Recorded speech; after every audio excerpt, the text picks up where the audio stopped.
presentes, muchísimas gracias por su puntualidad.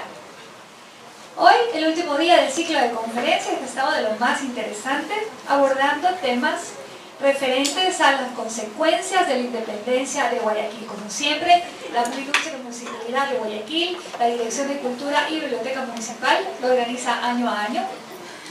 El día de hoy tenemos prevista la conferencia denominada El Reglamento Provisorio, a cargo del doctor Enrique Estarillas Velázquez, que lamentablemente no nos puede acompañar debido a una emergencia familiar. Y el arquitecto Melvin Hoyos Galarza abordará el tema. El Reglamento Provisorio. Lo recibimos con un fuerte aplauso. Arquitecto Melvin Hoyos Galarza.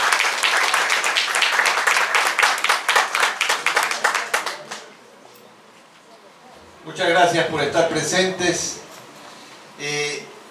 Quiero hacer una acotación. Me parece pertinente que en esta última charla que vamos a dar sobre las consecuencias de la independencia de Guayaquil, abordemos el asunto del reglamento provisorio más como un resultado parcial del total que vino de la legislación que nace como fruto de este movimiento revolucionario que le dio libertad a nuestro territorio. Quisiera que iniciemos de una forma diferente. No voy a abordar exclusivamente el reglamento provisorio, voy a abordar el tema de tal manera que ustedes vean qué es lo que pretendía José Joaquín de Olmedo al final, con toda la jurisprudencia que se estableció el 11 de noviembre del año 1820. ¿Cuál era realmente el objetivo que él tenía? Para poder entender bien cuál era el objetivo que él tenía, yo hice un largo análisis hace algún tiempo que incluí en una obra que se llama Orígenes de la diplomacia en Guayaquil. ¿Por qué razón? Porque para poder tener una idea clara de cuáles son los orígenes de la diplomacia en nuestra ciudad y en toda su región de enclave, es necesario saber cómo piensan los internacionalistas, cómo pensaban los abogados y los jurisconsultos internacionalistas del siglo XIX con respecto a cada una de estas sociedades que se iban liberando. Cada una de estas poblaciones, de estos pueblos, de estos conjuntos de pueblos que habían sido parte de la corona española y que obtuvieron su independencia y se convirtieron en naciones libres, en repúblicas, tenían un perfil específico para poderlas llamar naciones. Y muy secretamente Olmedo lo que pretendía era eso. Lo que pretendía Olmedo no era ni anexarse al Perú, ni anexarse a Colombia. Él sabía que teníamos una limitación. Nuestro ejército no era un ejército que pudiera llamarse de soldados de carrera, ni de profesionales de las armas, y había ese tipo de limitación podía correr en contra de nosotros como sociedad para mantenernos como república. Pero eso era superable, eso se podía ir dando poco a poco. Lo que había que ir, sí, desde el momento mismo de la libertad, de haber obtenido la libertad, lo que sí había que ir haciendo era formar una jurisprudencia para poder nosotros manejarnos como sociedad civilizada, con reglamentos y normas civilizados que nos permitiesen estructurar un futuro promisorio. Hay algunos internacionalistas del siglo XIX, como Moreno Pino, uno de los más famosos internacionalistas del mundo, y César Sepúlveda, mexicano, que también fue uno de los más grandes internacionalistas del siglo XIX, que decían, entre otras cosas, que las sociedades, las nuevas sociedades que se estaban formando, en el momento que eran aceptadas por otras, en vista de la jurisprudencia que las regía, y de la forma en que podían ellos manejar su vida, en ese momento tácitamente pasaban a ser naciones. Teniendo claro esto,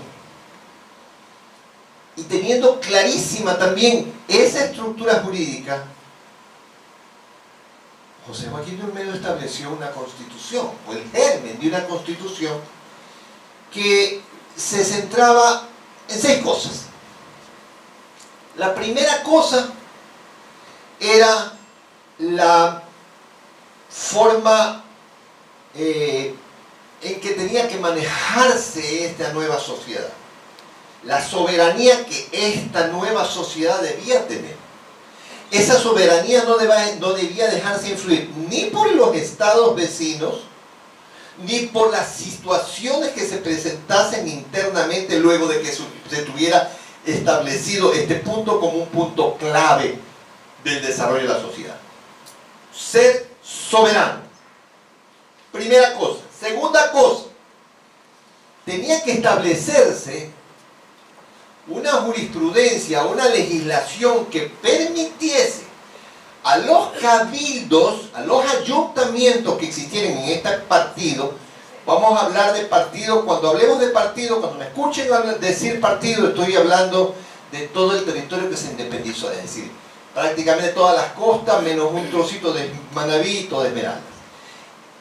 Los ayuntamientos que tenía este territorio eran algunos, dicho de otro modo, los cabildos eran algunos. Entonces, para ser más claros y no confundirlos, los cantones, si pudiéramos llamarlos con términos geopolíticos actuales, eran algunos. Por eso es que vinieron para conformarse la gran asamblea que forma a este territorio como un territorio geopolíticamente bien estructurado. Vinieron 57 miembros, 57 personas que eran representantes de cada uno de los pueblos importantes de este territorio. Eso quiere decir que había algunos ayuntamientos, algunos cabildos. Bueno, ese segundo punto que tenía que ser estudiado y tenía que ser registrado dentro de ese reglamento provisorio que estuvo haciendo Olmedo conjuntamente con Juan Fernando Rivero, ese segundo punto tenía que ser una legislación que permitiese con justicia y equidad manejar al pueblo que constituía cada ayuntamiento, ¿verdad? Una tercera cosa que tenían que tomar muy en cuenta en ese reglamento era una buena ley de comercio, un dominio del comercio. ¿En qué sentido? En el mejor de los sentidos, tratando de que se impulse el comercio, pero también de que este comercio pague los impuestos que se requerían para que la sociedad progrese. Esto era importantísimo. Era un tercer punto que tenía que tener inmerso ese reglamento. Un cuarto punto que tenía que también tener inmerso. Ojo, estoy hablando de puntos, no estoy hablando en ningún momento de los 20 artículos que contiene el reglamento provisorio, sino de los puntos que abordarían esos artículos, ¿cierto? Estoy hablando del conjunto de temas que abordarían los 20 artículos del reglamento provisorio. Ese cuarto tema, este era el tema difícil. ¿Por qué? Porque trataba la defensa del territorio. ¿Cómo íbamos a abordar la defensa de nuestro territorio? La legislación debía existir, aun cuando al paso y fuéramos nosotros resolviendo el tema que era el más álgido, porque como ya les dije, nosotros tuvimos que crear un ejército que fue el que intentó en principio independizar toda la audiencia y unas veces triunfó y otras veces fracasó hasta que tuvimos que hacer lo imposible para unir las fuerzas del sur y las del norte más las nuestras para que lográramos nuestro cometido en la falda del Pichincha. Pero tenía que existir, como vuelvo a repetir, en ese cuarto punto, ese cuarto tema a tratarse, tenía que existir también esto, tenía que existir una legislación que nos permitiera conformar un ejército para la defensa de la patria. Y un quinto muy grande tema, tenía que tratar sobre todos los temas que estuviesen vinculados con el bienestar de la comunidad, en el tema de la salud, en el tema de la educación, en todos esos pequeños grandes temas que serían tratados en los artículos desde el 11 en adelante, para que el bienestar de la comunidad pudiese estar garantizado. Pero ¿qué de todo esto se logra? ¿Qué de todo esto se aborda? ¿Fue el reglamento provisorio letra muerta? ¿Fue el reglamento provisorio una legislación que en vista de que nos anexaron muy rápidamente a Colombia no pudo funcionar? No. Más rápido de lo que nos imaginamos comenzó a funcionar. Y hay un tema que es por demás interesante, el tema vinculado con el comercio. Guayaquil, como muchos de ustedes saben, era el centro desde donde se exportaba la mayor riqueza que teníamos en tiempos coloniales. Y y en la época de la independencia pues seguía siendo esa fuente de riqueza que era el cacao. Había otras fuentes de producción, había otros productos que se explotaban, pero era el cacao básicamente el producto que permitía que se enriqueciera o que tuviera la riqueza que se requería para desarrollarse la comunidad. Y no solamente Guayaquil y todo su territorio enclave, toda la audiencia de Quito y parte del Virreinato de Lima, importante parte del Virreinato de Lima se beneficiaba de este comercio. Pero yo me pregunto, ¿qué fue entonces lo que más le preocupó de estos 5 grandes temas que abordaban los 20 artículos del reglamento provisorio a José Joaquín de Olmedo? Pues el tratado o el reglamento de comercio. ¿Por qué? Porque de mucho tiempo atrás, y esta fue una de las causas de la independencia, se le dio prioridad a Caracas, a la capitanía de Caracas, para que sea la capitanía de Caracas la que sacara su producción de cacao y pudiera comercializarla con los mercados que normalmente eran los mercados utilizados ancestralmente por los guayaquileños.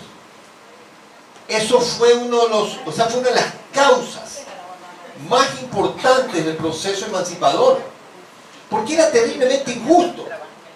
Pero querían beneficiar, ¿a quién? Querían beneficiar a miembros de la realeza, a gente vinculada con la realeza, querían beneficiar a españoles nacidos en España, y no les interesaba que siguiera siendo Guayaquil la región que hiciera o que tuviese esa prioridad de la exportación del producto. Los guayaquileños, como he sabido por muchos, nunca fueron tontos, y entonces no se iban a morir de hambre porque se los prohibían. Comenzaron a sacar el cacao de contrabando y lo comenzaron a meter en cada uno de sus mercados de contrabando, pero no era pues muy dable ni muy grato seguir viviendo en filo de la navaja, porque al estar por una línea ilegal generalmente estaban en zozobra, generalmente estaban preocupados. ¿Por qué? Porque estaban cometiendo una ilegalidad entre comillas, pero esa ilegalidad era exclusiva supervivencia, porque si no teníamos sino un producto en el que se basaba nuestra economía, ¿qué pasaba en el momento en que ese producto no se podía vender? ¿Se moría de hambre la gente? ¿Dejaba a un lado su supervivencia? No. Hasta por instinto de conservación siguieron haciendo lo que pudieron para vender sus productos. Pero, como vuelvo a repetir, esa fue una de las causas más importantes del proceso emancipador. ¿Qué hace Olmedo entonces para hacer realidad el cuarto punto del que estuvimos hablando, que está contenido dentro de los artículos del reglamento provisorio? Crea un tratado, un reglamento de comercio. Ese reglamento de comercio estaba estrechamente vinculado con lo que pasaba en Panamá, porque Panamá era el trampolín. Desde Panamá a Panamá llegaba nuestra producción, desde Panamá cruzaba por tierra el Istmo, y desde el Golfo de México, es decir, ya desde el Mar Caribe, saltaba por embarcaciones que iban llevándolo hasta España, la producción agrícola y básicamente cacautera que se mandaba a Europa desde la costa del Pacífico. había que pagar allá los impuestos, había que pagar los aranceles, había que pagarlo todo. Y allá es que se encarecía todo, en Panamá. Pero desde Panamá también se traían productos. Entonces, ese reglamento de comercio, ese brillante reglamento de comercio que redactó Olmedo con Vivero, ¿qué tenía? Tenía articulados en donde se grababan las exportaciones también, las importaciones. Nosotros no podemos vender, y si tenemos que vender, tenemos que vender sumamente caro y no vamos a ser competitivos. Ok, entonces está bien, nosotros vamos a cobrar, ya no éramos parte de la corona española, entonces nosotros también vamos a cobrar impuestos sumamente altos en productos que se trajeran de otras partes y que tuvieran que pasar por el Istmo de Panamá. Eso fue un freno brutal que se le hizo a todas las sociedades que trataban de meter productos a donde nosotros y no nos compraban el cacao por culpa de la legislación y la regulación española. Pero como ya éramos libres, ya nosotros no nos sujetábamos a esa legislación, la cosa comenzó a cambiar. Vean ustedes, la aplicación del reglamento de comercio de Guayaquil es antes de que fuésemos anexados a Colombia. El 26 de julio del año 1822 nosotros ya éramos parte de Colombia. Ya Bolívar había cogido y había anexado manu militari Guayaquil a Colombia. Pero ya teníamos nosotros una aplicación del reglamento de comercio. Y al tener una aplicación del reglamento de comercio, ya ese famoso reglamento provisorio que había sido redactado conjuntamente con los 57 miembros de la asamblea conocida como colegio electoral, ya estaba teniendo una vida práctica, ya estaba teniendo una aplicación práctica del reglamento provisorio. Punto 4. Veamos entonces el punto 3. Punto 3. Veamos entonces el punto 2.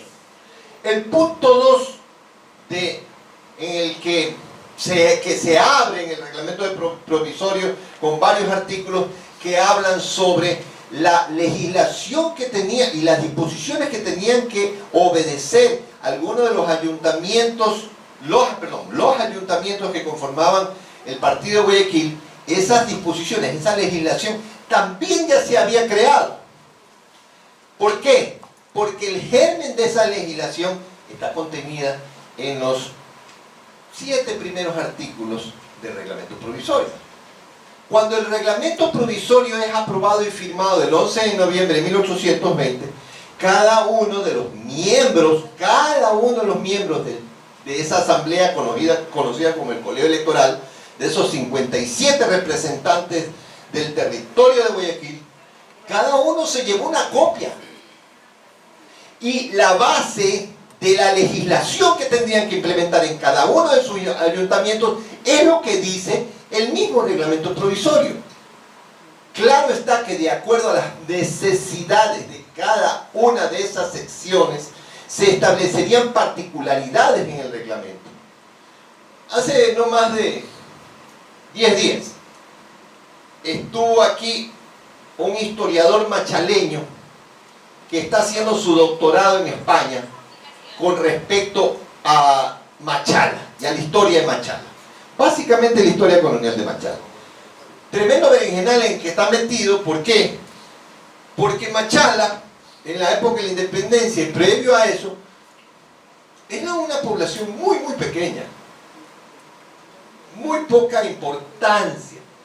Sin embargo, era ayuntamiento y tuvo que tener representantes y no los encontraba. Él no encontró los nombres de los representantes de Machala. Sin embargo, en vista de que sí fue ayuntamiento, y eso sí está consignado en los documentos que tenemos nosotros aquí en el archivo municipal, sin embargo sí debió haber tenido representantes, pero los nombres no están consignados en ningún lado. ¿Qué pedía o qué buscaba este caballero? Buscaba la legislación con la que se manejó Machala desde el momento mismo en que se independiza el territorio del partido de Guayaquil, o desde que el 11 11 de noviembre se establece el reglamento provisorio y se queda estructurada la vida jurídica de este territorio que fue una nación, fue una república. Yo le dije, mire, si no lo encuentra, haga de cuenta que lo está viendo mirando los 7 primeros artículos del reglamento provisorio. Bajo esos lineamientos jurídicos debió haberse manejado el pueblo de Machala después del 11 de noviembre de 1820. La vida jurídica de ese pueblo debió haberse estructurado bajo esos lineamientos que constan en esos artículos. Y es así. En consecuencia, ese segundo punto que contienen, ese segundo gran tema que contienen los primeros artículos, también tuvo una aplicación práctica. Ahora veamos el primer tema. ¿Cuál es el primer tema? ¿Por qué escogen como primer tema Olmedo y Vivero el tema de la soberanía? Ese es un caballo de Troya. A propósito pusieron el tema de la soberanía. Y lo ponen a propósito porque jamás quisieron ser parte de Colombia ni del Perú. El tema de la soberanía es clarísimo y ustedes lo pueden observar en el reglamento provisorio en el artículo 1 y el artículo 2. Es clarísimo. No habrá ningún tipo de influencia de los pueblos vecinos. Y cuando se refiere a pueblos vecinos solamente se está refiriendo al Perú y a Nueva Granada. Punto. Dicho con los nombres actuales, pues a Colombia y Perú. Se está refiriendo a Colombia y Perú. Teníamos que ser soberanos y para ser soberanos teníamos que conducirnos como tal. Ahí viene al caso nuevamente la información jurídica sobre los que nos ponen a consideración tanto César Sepúlveda, el mexicano, como Moreno Pinto. ¿En qué momento nosotros demostramos ser soberanos? Nosotros demostramos ser soberanos en el momento en que vienen a visitarnos, a decirnos lo que ellos desean y nosotros escogemos qué aceptar y qué no aceptar. ¿Quiénes nos visitaron? Primero nos vinieron a ver, luego de saber que estábamos libres, nos vinieron a ver los generales de San Martín, ¿verdad? Y Olmedo los recibe, conversa con ellos. Esta es una suerte de delegación diplomática que está llegando. Esta es una suerte de personas que vienen de otra sociedad a conversar con una sociedad que ya está libre sin que le deba nada a ellos. Y establecen sus necesidades, establecen sus requerimientos, dicen qué es lo que quiere el uno del otro y qué es lo que quiere el otro del uno. Estas conversaciones terminan con aceptaciones de lado y lado de parte de San Martín, utilizar el puerto de parte nuestra, pidiendo ayuda. ¿Para qué? Para que nos preparen a nuestra gente militarmente para poder realizar nuestras campañas con mayor solvencia. No solamente teníamos a la gente que había pertenecido al Granaderos de Reserva y que había plegado a favor de la independencia. No, teníamos a muchos campesinos a quien estábamos formando como soldados. Pero necesitábamos soldados de carrera que le enseñaran a ser soldados a los campesinos. Estas primeras conversaciones de yo te doy y tú me das son relaciones diplomáticas, son relaciones de intercambio, conceptualmente. Y eso es lo que dice Moreno Pino y eso es lo que dice César Sepúlveda, los internacionalistas. Están hablando dos naciones libres. Están hablando dos territorios libres. Están hablando dos sociedades que son autónomas y que se manejan autónomamente. Somos una nación. David Cubitt, un extraordinario historiador de la Universidad de Edimburgo, sostiene, y lo sostuvo pero por muchísimos años, de que Guayaquil fue un territorio libre y debía ser considerada una república libre e independiente, porque después del 11 de noviembre, con el nacimiento del reglamento provisorio, así se condujo. como una nación libre e independiente. David Cubitt lo dice con mucha solvencia y con mucha documentación contundente que así lo confirma, ya sabiendo lo que los internacionalistas Pino y Sepúlveda dicen, con mayor razón tenemos que aceptarlo. Entonces, ese primer punto, el primer punto que está contenido en los primeros 2 artículos del reglamento provisorio, tienen sin lugar a dudas un efecto tremendamente práctico y de aplicación rápida en la sociedad guayaquileña después del 11 de noviembre de 1820. Si ustedes van viendo qué es lo que sucede en ese Guayaquil de 1820 y de 1821, y en los primeros meses de 1822, los 22 meses que fue República Libre, van a darse cuenta que cada acto, cada gestión, cada paso que da Olmedo no hace otra cosa que consolidar su idea del territorio libre, de la República Libre de Guayaquil. Hay quienes dicen, que era peruanófilo. Lo dicen peyorativamente. Lo dicen peyorativamente. Es una tontería. Solamente demuestra una enorme ignorancia en el tema. No era peruanófilo. Quería al Perú. ¿Cómo no va a querer al Perú? Si él estudió allí. Estudió de muchacho. Estuvo toda su juventud estudiando en la Universidad de San Marcos. Y después su vinculación de amistades fue enormemente fuerte. Y fue delegado por el Perú. ¿Cómo no va a querer al Perú? ¿Cómo no va a querer al Perú si los guayaquileños y los peruanos, los limeños particularmente, eran como un solo pueblo? Estaban casados los unos con los otros. Era más fácil viajar a Lima que irse a Quito. A Lima nos llevamos 2 días, a Quito 11.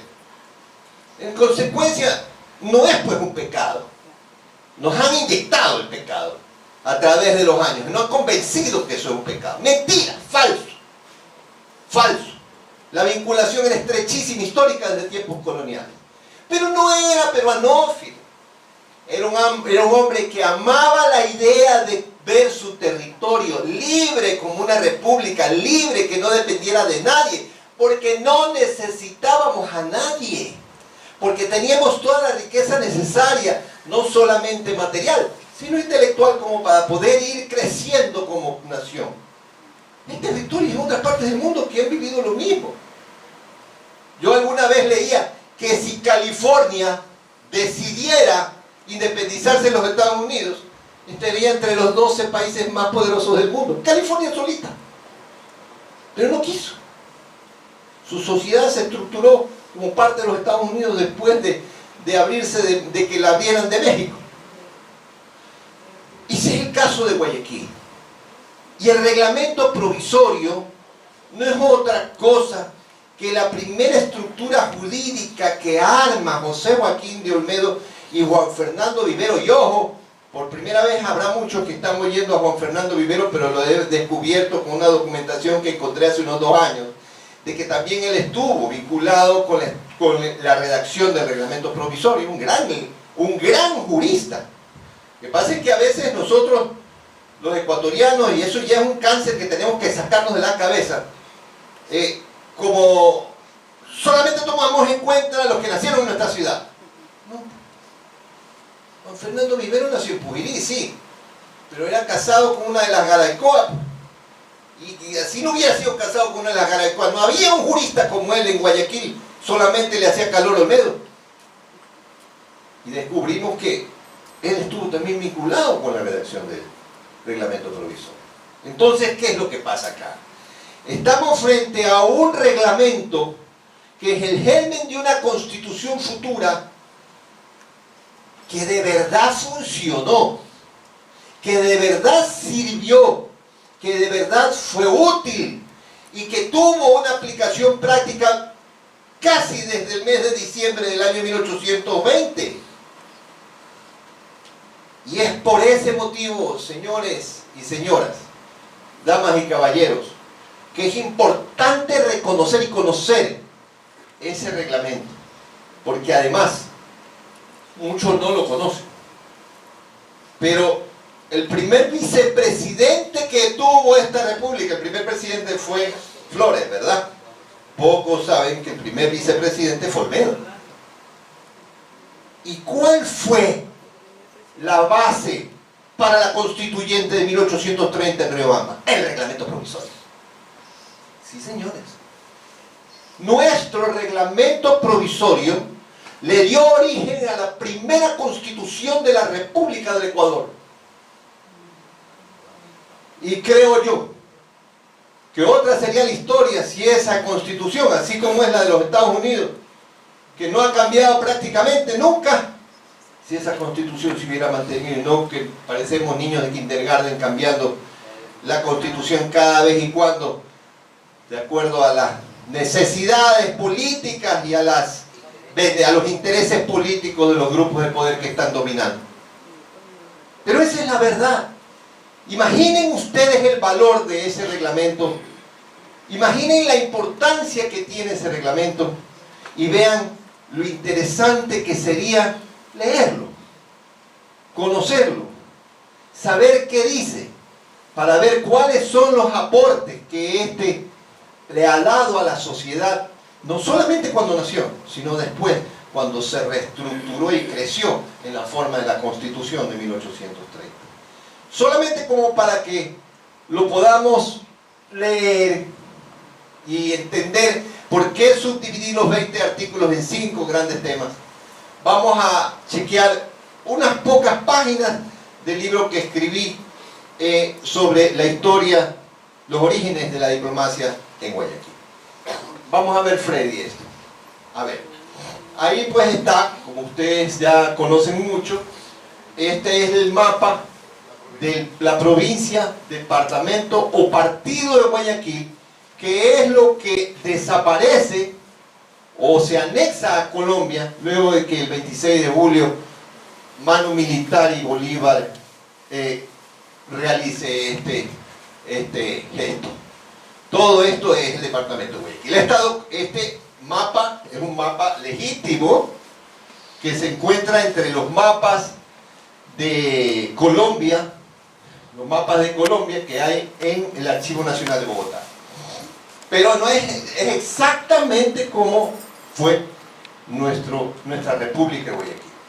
Aquí estamos viendo lo que dice Moreno Pino, lo que dice César Sepúlveda, que les comenté yo sobre estos son los internacionalistas mexicanos que han hablado sobre lo que es una nación y cómo se reconoce a una nación, y eso encaja perfectamente en lo que fue Guayaquil. Veamos lo que dice aquí. El reconocimiento de un nuevo Estado es el acto por el cual las demás naciones, miembros de la comunidad internacional, se hacen sabedoras para ciertos efectos que ha surgido la vida internacional con un nuevo ente. Y eso fue lo que pasó aquí. Aquí venían delegados de Colombia, venían delegados del Perú, Argentina y Chile. Venían delegados para intercambiar. No solamente nos dieron, no solamente nos ayudaron para poder intentar independizar el resto de la audiencia. Nosotros también dimos algunas prebendas porque teníamos un puerto libre. Si ustedes ven lo que pasa en el Patriota de Guayaquil, periódico que comienza a salir en el año 1821, están pues las entradas y salidas de los barcos de los territorios libres ya. Nosotros abrimos nuestras puertas. Y esa fue una de las cosas, de las entregas que da nuestra sociedad a cambio de la ayuda que también nosotros necesitábamos. Pasa a la otra página, Freddy. Pasa a la otra página. El reglamento del gobierno provisorio, aquí vamos a ver los artículos, por eso les hago ver de la manera en que se cogieron, y los cogí en 5 grandes temas, los incluí. El primero, la provincia de Guayaquil es libre e independiente. Su religión es la católica, su gobierno es electivo y sus leyes las mismas que regían últimamente en cuanto no se opongan a la nueva forma de gobierno establecido. Pásate a la otra página. Artículo 2. Dice, podrá anexarse a la grande asociación que le convenga de las que se han de formar en América del Sur. Miren, artículo 3, el comercio, ya, hasta primero y segundo, soberanía absoluta. Me uno a quien me dé la gana, y si no me da la gana de unirme, no me uno a nadie. Soberanía. A partir del artículo 3 comienza a hablar ya del comercio. Y habla del comercio, y son varios artículos que van a hablar del comercio, y es justamente para tratar de resolver los problemas que teníamos para nuestras exportaciones de cacao. habrán puntos dentro de los demás artículos que ya no toquen el tema del comercio, pero son por lo menos 6 puntos que tocan el tema del comercio. Los otros puntos ya hablarán de otros temas, como lo de la legislación que tendrá que ser formada en cada uno de los ayuntamientos.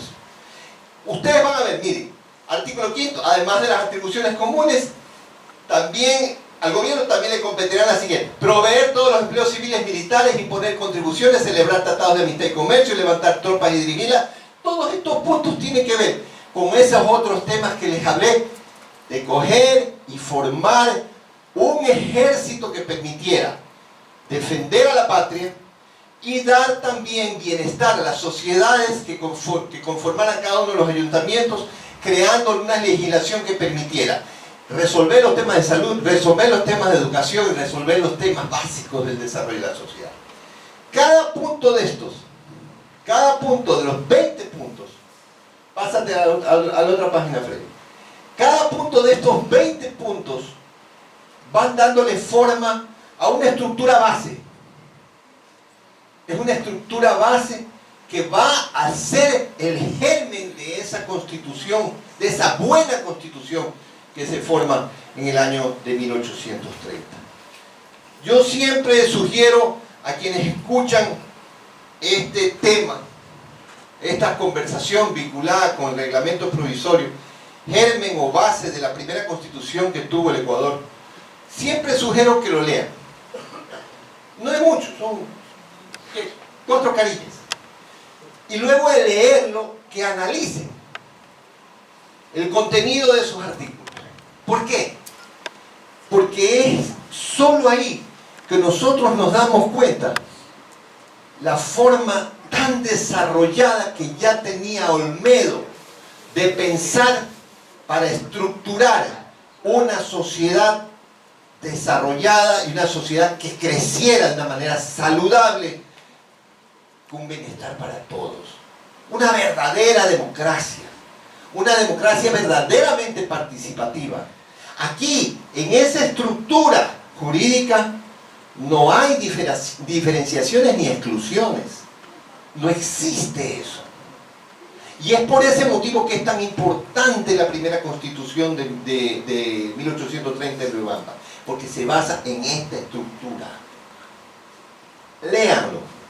Si en algún momento tienen oportunidad de venir a la biblioteca, busquen. Hay libros en los que se encuentran. El libro que escribí con Efraín Avilés Pino hace muchos años ya, que se llama El Libro de Guayaquil, lo contiene no solamente en fotos de las páginas originales, porque el reglamento provisorio, el original está en el Museo Municipal, en exposición, pero también está transcrito en este libro al que les hago referencia, está transcrito en esta obra que también va a estar aquí en la Biblioteca Municipal para su consulta, que se llama Orígenes de la Diplomacia en Guayaquil. Creo que es interesante, creo que es importante y creo que podrían valorar mucho más y mejor el pensamiento de Olmedo, el pensamiento de ese gran jurista que fue Vivero y básicamente el pensamiento de toda esa generación que fue la que permitió que nosotros tuviéramos libertad para decidir, tuviéramos libertad para hacer, tuviéramos libertad para construir nuestro futuro. Gracias.